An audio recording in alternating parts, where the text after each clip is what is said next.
Hello mga kahugot, marahil ay nagulat kayo kung bakit meron na naman tayong bagong kwento dito sa DKB. Samantalang noong nakarang araw lang ay meron tayong kwento, yung kwento nga ni Marcela. Ang nangyari mga kahugot kagabi kasi, patulog na ako, ay naisipan ko lang magbasa ng email. Pero prior to last night ay dati nang nagpadala si Yvonne ng kanyang kwento. Kaya lang ito ay umabot sa 47,000 words mahigit. Ang kailangan lang ng isang kwento ay 7,500 words maximum. So ang ginawa natin ay pinaiksihan natin ito kay Yvonne, and last night ka ay sinend niya na, o kahapon pa yata at kagabi ko lang nakita, mahaba pa rin. Kaya lang nung binasa ko, yung tipo bang dapat inaantok ka na ay bigla kang nagising, bumangon ako at tinuluyan kong basahin. At nasa kalagitnaan na ako, nag-decide na akong i-record na lang ito. Ituloy na natin ito. So narito na mga kahugot, alam kong hindi nyo paghihinayangan yung panahon na ilalaan nyo dito sa kwento ng kahugot nating si Yvonne, hatid ng DKB. Dear Kuya Bono ng Bono's Love Tube, kahugot mo sa bawat kwento.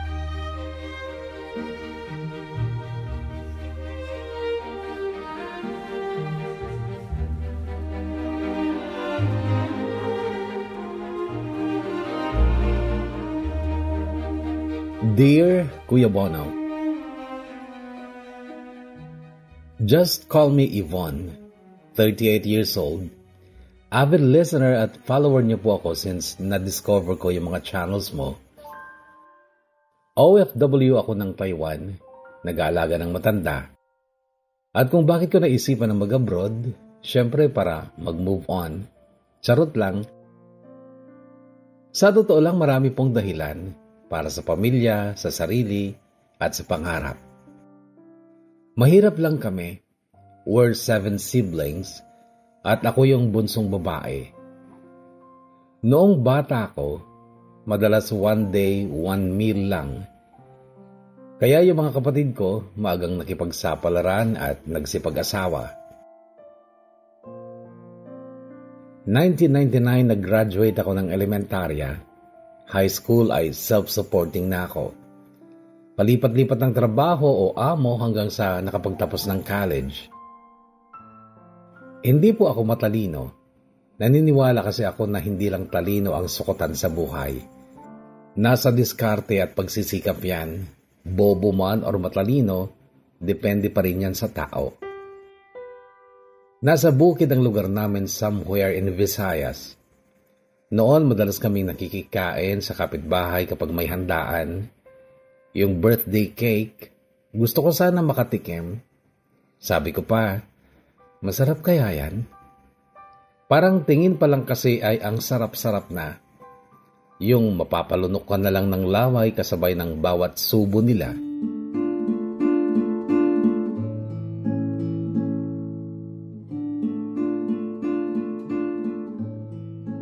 May isang kubo sa malawak na palayan, distansya lang sa bahay namin, malapit sa kalsada. Merong silong na mahaba lang hanggang tuhod. Lagi ako nakatambay sa balcony ng kubong yon at doon nag-umpisa akong mangarap. Paglaki ko, gagawa ako ng bahay dito mismo. 2 palapag, may terrace, maraming gulay at bulaklak na tanim sa paligid. Ang sarap kasi isipin na nasa taas ng terrace at nakatingin sa malawak, bulaklakin at maberdeng palayan at bukirin.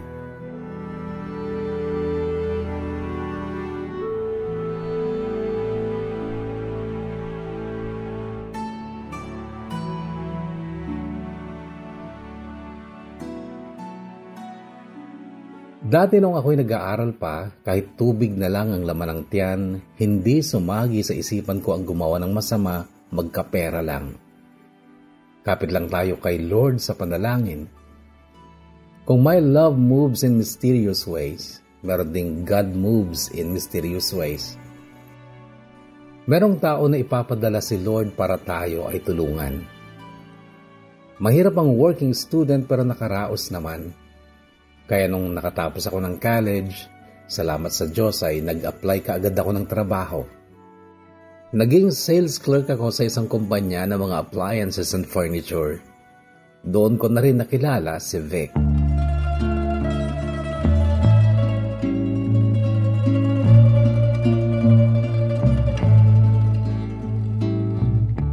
Noong nag-isang taon na kaming magkasintahan ni Vic, gusto ko agad niyang may mangyari sa amin pero sabi ko ayoko. Sabi ko pa, pakasalan mo muna ako.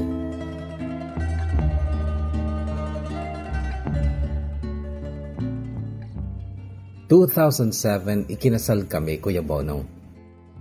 Napigtas ang sandals ko habang kasagsagan ng seremonya. Lumabas ako ng simbahan, bitbit ang sandals at nakapaapa. Nataon pa na first day ng regla at tumagos sa gown ko yung dugo. Bad luck daw yon ayon sa pamanhiin.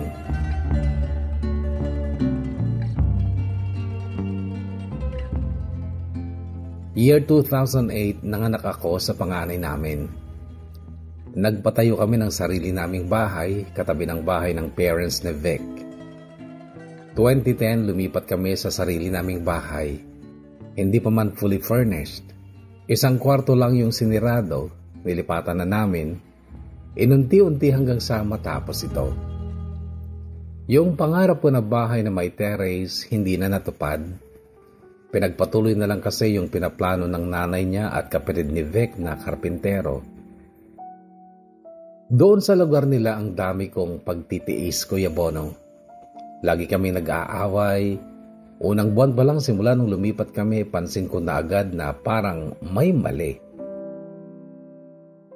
Lingguhan kong umuwi si Vic sa amin. Kung uuwi naman ay doon maghapon sa kanyang barkada. Gabi na kadalasan uuwi at madalas laseng. Isa sa barkada ni Vic ay naging asawa ni Yvette.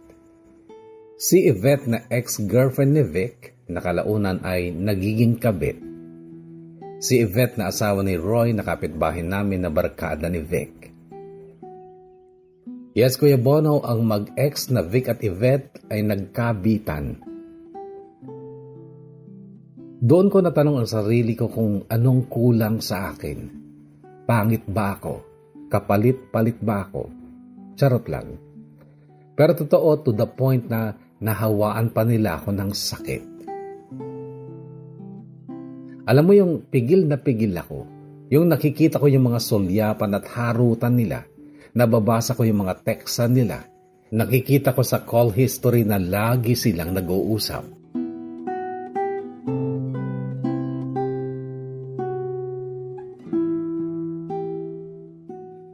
Masayahin at palakaibigan akong tao. Hindi daw ako mapaghalatang broken-hearted dahil lagi akong jolly. Alam mo yung feeling na ini-smile ko na lang at sobrang pagtitimpi, may tago lang sa anak ko at magpretend na meron siyang masayang pamilya, kahit ang totoo ay sobrang sakit na at nakakapanghina.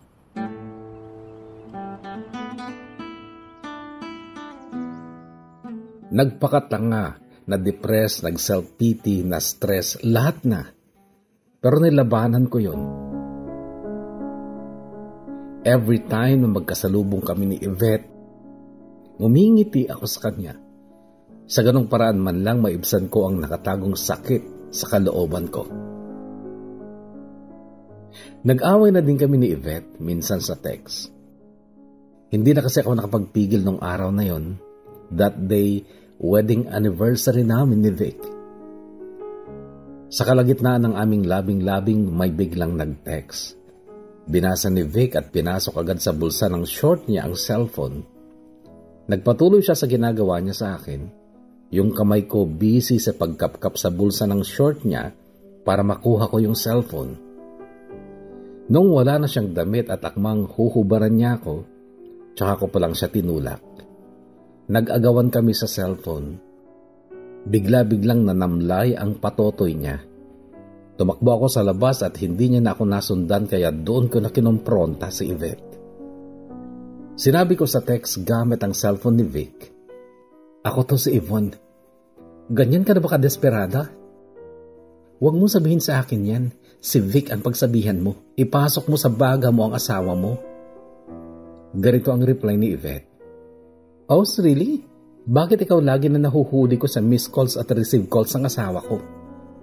Alam mo, ihinto nyo na lang to habang nakakapagtimpi pa ako. Natatakot ako sa'yo. Baka kung ano pang magawa ko. Iyon ang reply ko. Alam mo, tumigil ka na. Akala mo ba takot ako sa'yo? Baka maano pa kita. Ganito naman ang reply niya. Kapal? Ano to, threat? Wag na wag mo akong hahamunin, girl. You don't like it when I get mad. Baka gusto mong ihatid ko na lang ang asawa ko dyan. Ay, wait. Saan ko ba ihahatid? Sa bahay nila Roy o sa'yo mismo? Alam kaya ng asawa mo? Ang reply niya, Kuya Bono, ay, yan ang huwag na huwag mong gagawin. Kung masisira kami, ikaw ang sisisihin ko. Hala, bakit ako? Ako ba ang nagloko? Basta itigil niya na to habang kaya ko pang magtimpe.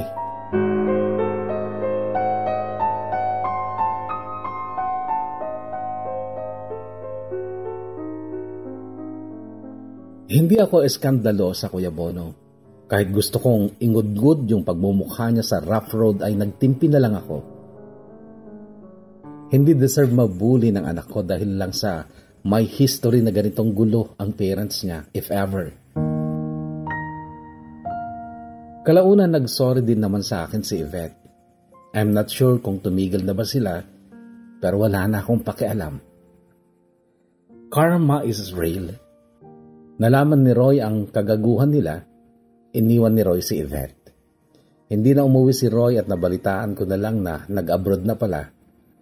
Umuwi din si Yvette sa lola niya sa Purok 2 at tuluyan na silang naghiwalay.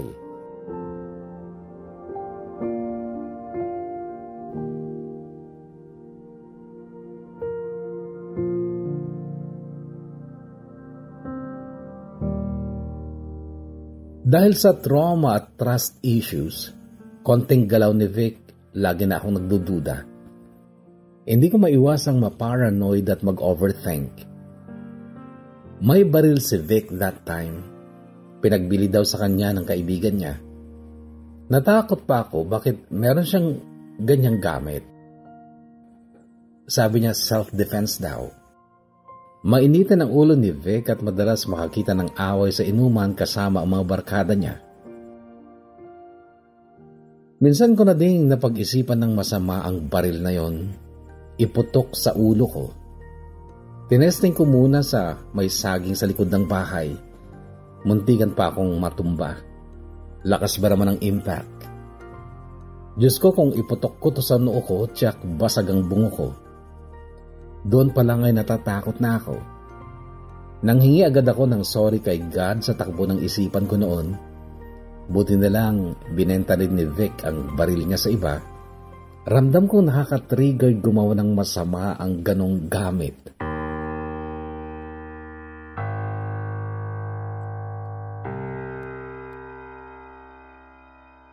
Hindi ako maarting tao, Kuya Bono. Sanay ako sa hirap, simple at hindi rin ako maluhong tao. Para makatulong kahit konti kay Vic, nag-alaga ako ng manok, baboy at kambing. Nagtatanim ng mga gulay sa paligid. Makikita sa linis ng bahay at bakuran namin dati at ang daming bulaklak. Kasama ko mga pamangkin ko, salitan silang 3 at kami ang magpapaaral dahil hindi ko naman makakaya lahat ng iyon ng mag-isa. Pinapatrabaho ko yung lupa nila na walang nagkursonadang trabahuin.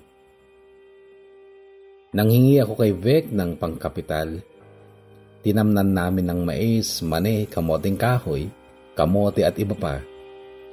Kumikita naman ako sa tuwing anihan. Hindi na nagre-remit si Vic ng sweldo niya sa akin noon, kaya yung budget sa isang linggong pagkain, tinitipid ko, kinukupitan ko.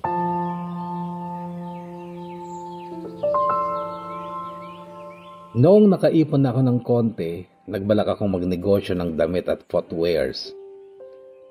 Doon na nabuo ang pangarap ko na magkaroon ng malaking ipon at ninais na makakuha ng pwesto sa lungsod para sa mga paninda. Nangarap pa ako na sana magkaroon ng sapat na pera para pang kapital at kahit multicab na sasakyan na magagamit sa negosyo. Hindi ko nalang pinansin ang pagluloko ng asawa ko noon. Naghanap ako ng paraan para ma-divert ang attention ko kaysa naman sa lagi lang nakatulala sa sulok at kinakaawaan ng sarili. Nag-focus ako sa sarili ko. Dumating sa punto na nakikipaghati na si Vic sa gastos at bills ng bahay. Yung unang naipon ko na pera galing sa pagtitinda ay binigay ko kay Vic para paunang savings namin sa bangko. Sinolo lang niya imbes na joint account. Sa inis at tampo ko, nag-ipon ulit ako paunti-unti galing sa pagtitinda. Nag-open ako ng sarili kong account na hindi niya alam. Masakit ang isipin, Kuya Bono, na napaka-galante niyang magpainom sa mga barkada niya. Pero ako, tinitipid niya. Hindi naman ako maggastos. Sobrang masinop akong tao, matipid at alam niya yan. 4th wedding anniversary namin yon.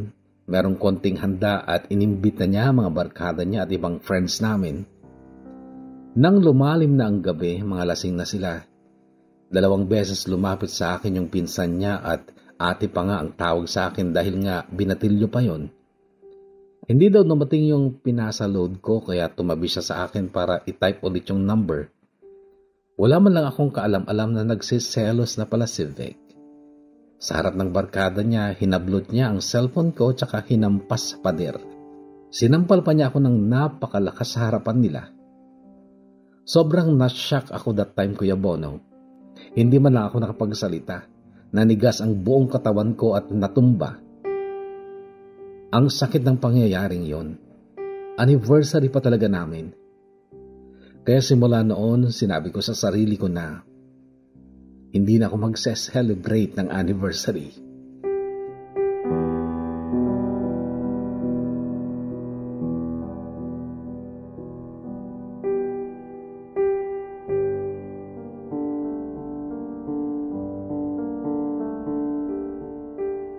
Nagpakabuti akong asawa sa kabila ng trato ni Vic sa akin. Hindi ko alam kung ilang beses akong nagmakaawa sa kanya na magtinuna siya. Nanlamig na siya sa akin. Pansin ko palang na laging galit at bugnutin. Minsan, inaaya ko siya magsimba o kahit konting oras man lang para makabanding namin. Ang laging sagot, kayo na lang. Kung minsan napipilitang sumama, physically kasama namin siya pero yung attention niya wala sa amin. At yun ay nagiging dahilan patuloy ng pag-aaway namin.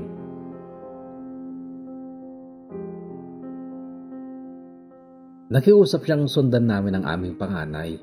Pumayag ako, baka daw kasi lalaki na.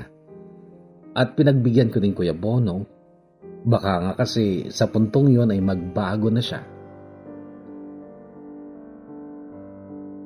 March 2013, isinilang ko si Bunso. Babae rin, Kuya Bono. Pero bago yun ay maraming beses kami nagkasakitan ni Vic.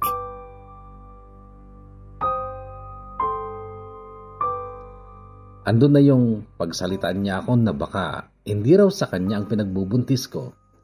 Like, what the fuck? Pero hindi na bago sa akin yon. Dahil noong nagbuntis din ako sa panganay namin, ganun din yung sinasabi niya sa akin. Hindi ako yung tipo ng asawa na nangungunang manakit physically. Pero kung uunahan ako, lintik lang ang walang ganti. Hindi pwedeng papagulpi na lang ako basta. Pero yung sabihin niya sa akin na hindi niya anak yung pinagbubuntis ko, nag-init talaga ang tenga ko. Sinipa ko ang itlog niya. Kaya sinampal, sinakal, umabot pa sa nagpumaibabaw siya sa tiyan kong medyo lumobo na. Nanlaban ako sa abot ng aking makakaya, Kuya Bono. Wala akong sapat na lakas kumpara sa kanya, kaya kagat at kalmot lang ang aking makakaya. Hanggang sa naisip ko, buntis pala ako. Huminahon na lang ako at sinabing, Please lang, tama na.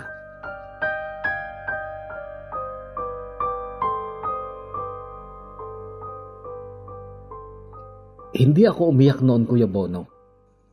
Napaiyak na lang ako nung makita ko ang sarili ko sa salamin. May pasa sa leeg, braso at mukha. Nag-bleeding ako that time pero salamat sa Diyos dahil naagapan naman.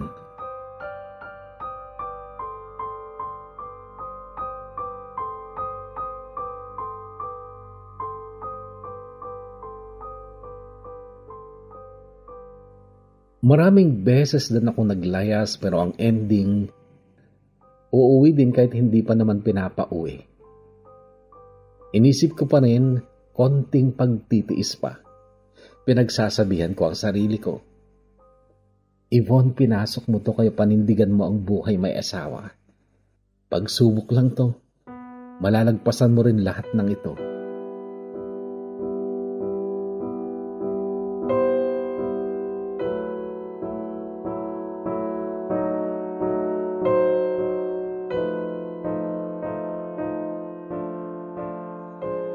Napaka-unfair lang kasi na magdusa ang mga anak dahil sa problema ng mga magulang. Nagpakumbaba ako, lahat ng naisip ko na paraan ginawa ko. Mabigyan lang ng buo at masayang pamilya ang mga anak ko. Hindi biro ang sakit at trauma pag tayo ay niloko. Emotionally, mentally at minsan pa physically tortured. Nakakababa ng self-esteem at confidence. Di ba dapat sa mag-asawa hindi kasama ang third party sa struggles? Dapat yung struggles ay kung paano maiangat ang pamilya mula sa kahirapan. Mga sakripisyo para sa kapakanan ng mga anak, ganun sana. Bilang mga magulang, nagnanais tayo na hindi maranasan ng mga anak natin yung mga hirap na pinagdaanan natin. Kaya tayo nagsusumikap na maibigay sa kanila ang hindi natin nakamit o naranasan noon. 5 taon din akong nagtiis at nagbaka sakalin na baka isang araw biglang magbago si Vic at maging priority niya na ang kanyang pamilya. Pero habang pinahahaba ko ang pasensya ko sa pag-iintindi sa kanya, mas lalong lumiit ang tingin niya sa akin.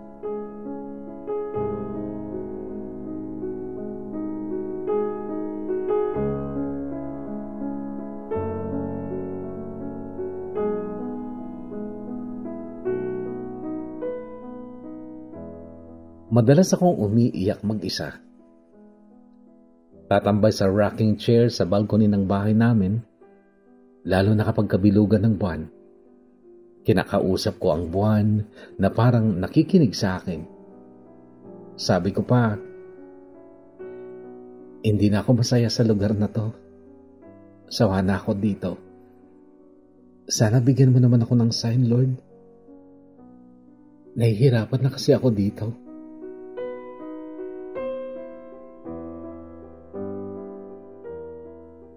May nakita kong mga stars na parang archer. Meron ding parang rosary.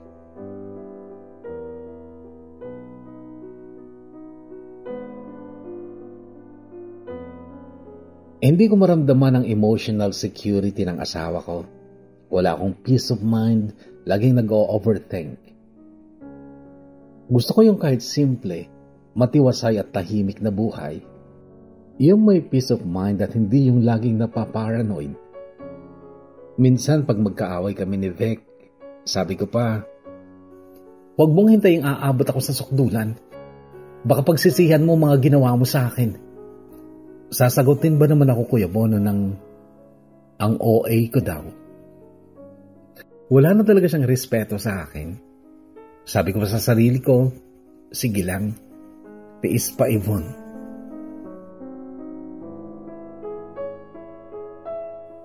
Kahit anong okasyon na sa tingin ko special, hindi ko nakaligtaang magbigay ng regalo sa asawa at anak ko. Ni minsan hindi ko naranasan na nag-effort yan para sa akin. Hindi ko naranasan na mag-celebrate ng birthday ko. Inuuna ko palagi sila ng anak ko. Lalo na pag birthday nila, hindi talaga kompleto kapag walang cake. At sinisigurado ko na nakakain lahat ng mga bata na naroon. Cake na nung bata ko ay hindi ko man lang natikman.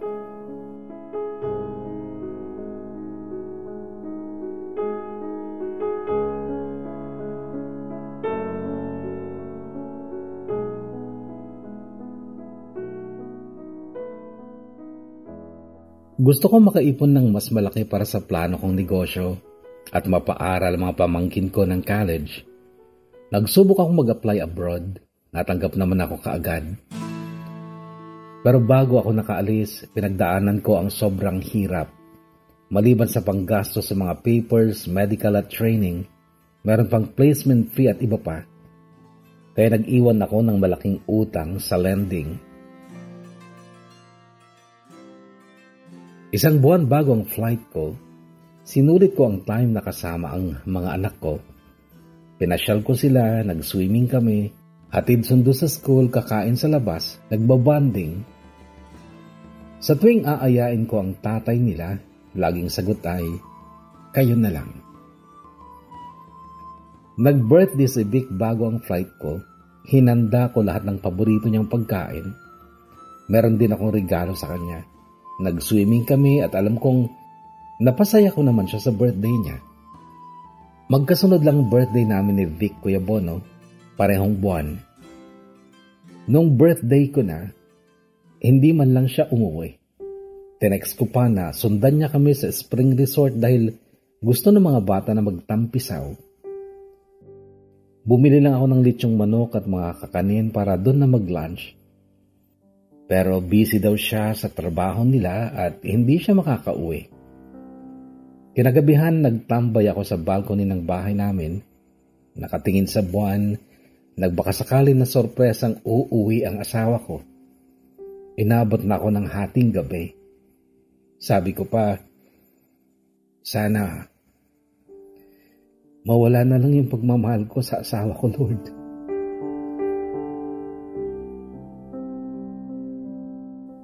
Pagkatapos na pumasok na ako sa silid at tahimik na tumabi at yumakap sa mga anak kong natutulog na.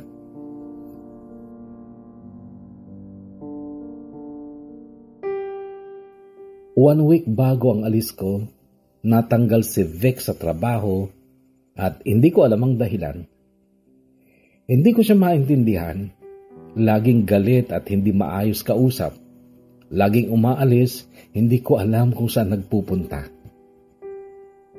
Isang araw, wala ang mga pamangkin at panganay ko dahil nasa school. Busy ako sa gawaing bahay. Aalis lang daw si Vic saglit. Babalik daw kaagad. Tinext ko siya.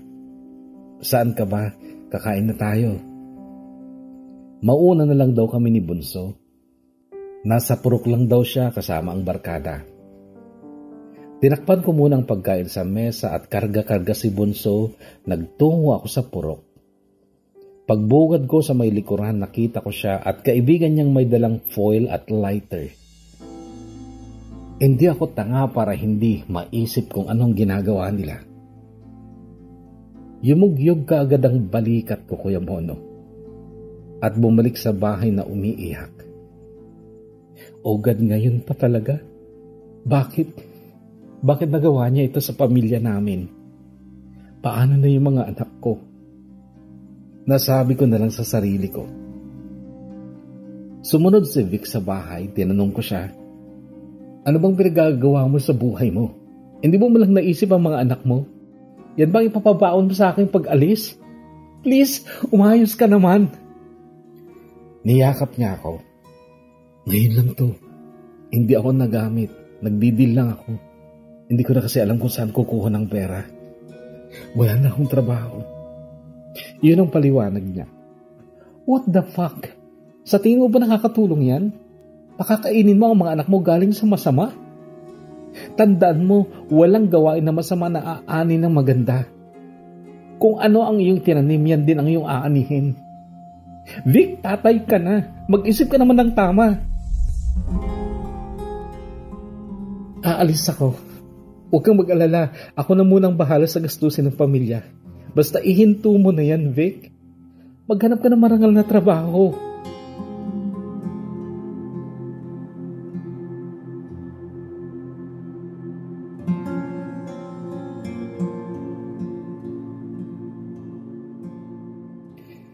Isang araw bago ang pag-alis ko, gusto ko sana na mag-usap kami ng masinsinan. Pero 10 p.m. na ng gabi, hindi pa siya umuwi. Ang ayos ng usapan namin na ihahatid niya ako sa airport bukas ng madaling araw.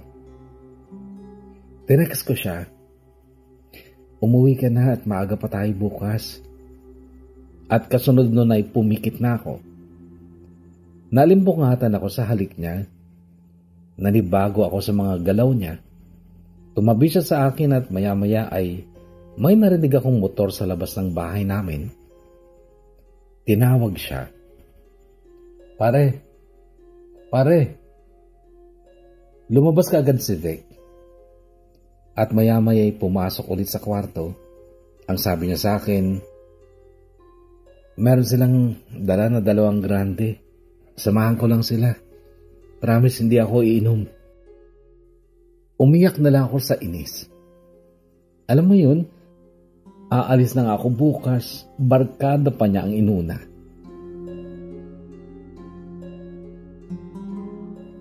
Mag 11:30 ng gabi, gusto ko na sanang kumprontahin yung mga kaibigan niya at pakiusapan na kung pwede ipagpatuloy na lang nila sa ibang araw ang inuman nila.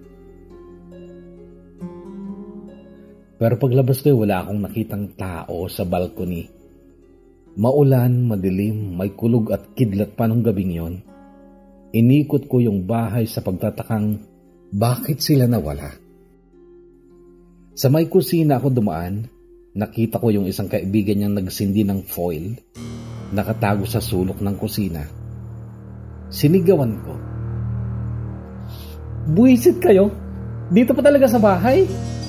Hindi ko na alam kung anong mararamdaman ko noon. May nakapa akong patpat. Ihahampas ko sana sa barkada ni Vic pero nasa likod ko pala si Vic. Niyapos niya ako sa braso niya. Bitawan mo ako mga peste kayo. Sigaw ako ng sigaw. Demonyo kayo, mga wala kayong utak. Nung nakawala ako sa yapos ni Vic, ang bilis ng takbo ng puta bago ko pa mahampas.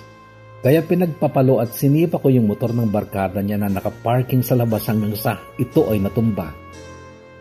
Basang-basa ako sa ulan, para akong nasasaniban ng masamang espiritu sa galit at sakit sa dibdib ko. Tumakbo ko sa kalsada nang hindi ko alam kung saan patungo, Kuya Bono. Madilim, maputik, may kulog, kidlat. Sinisigawan ko pa rin yung barkada niyang kumarimpas ng takbo. Nagising ang kapatid ni Vic. Pareho silang nakamotor na sinundan ako. Nagtago ako sa may nyugan. Noong nakalagpas na sila sa akin, dali-dali na akong bumalik ng bahay.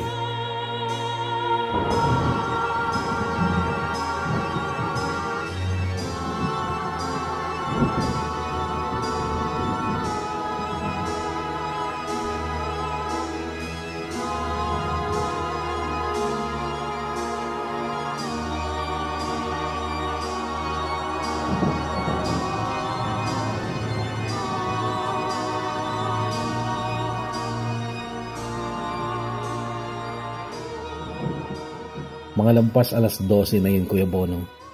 Pagpasok ko sa bahay ay nagising na ang mga pamangkin ko at ang anak ko dahil siguro sa lakas ng mga boses namin kanina. Basang-basa ako sa ulan at pumasok na sa kwarto para kunin yung niredy ko na bag. Sabi ng panganay ko, Mama, naano ka? Niyakap ko na lang siya. Sabi ko, Ate, alagaan mang kapatid mo ha. Pakabait ka kay tita at insi mo. Aalis muna si mama para magtrabaho. Tatawag ako anak pagdating ko doon. Yung bunso ko naman na 2 years old ay bumangon. Mama. Kinis ko na lang at sabi ko sa mga pamangkin ko, kayo munang bahala sa mga anak ko ha. Mag-iingat kayo lagi dito. Huwag niyong pababayaan yung mga anak ko, ha? Sobrang umiyak talaga ako nun, Kuya Bono. Inila pa ni Bunso yung dulo ng t-shirt ko noong kinarga siya ng pamangkin ko palayo sa akin. Narinig ko kasi na may motor nang paparating. Dali-dali akong umalis habang sigaw naman ng sigaw yung mga anak ko ng, "Mama! Mama!" Doon na ako sa likod dumaan. Naka-short at nakapambahay lang ako. Hindi na ako nakapagbihes. Bit-bit ang sapatos at bag ko. Sobrang dilim ng maisa na bagong araro at sumabay pang lakas ng ulan, kulog at kidlat. Maging hanggang sa maisan ay rinig na rinig ko ang sigaw ng bunso ko. "Mama! Mama! Ang mama ko, gusto ko kay mama!"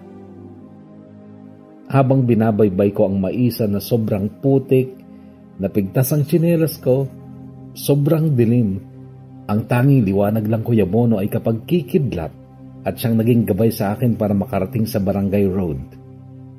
Habang papalayo ako, pahina ng pahina ang boses at iyak ng anak ko hanggang sa tuluyan nang nawala sa pandinig ko.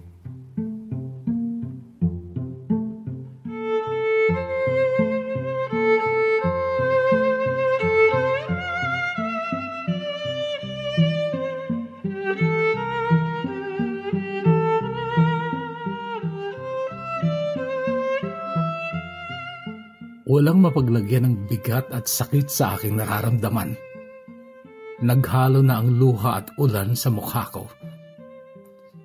Naglakad ako ng mahigit 1 oras hanggang sa marating ko ang highway. Mag-aalas 2 na noon ng madaling araw, Kuya Bono. Ang siyang araw na magpa-flight ako.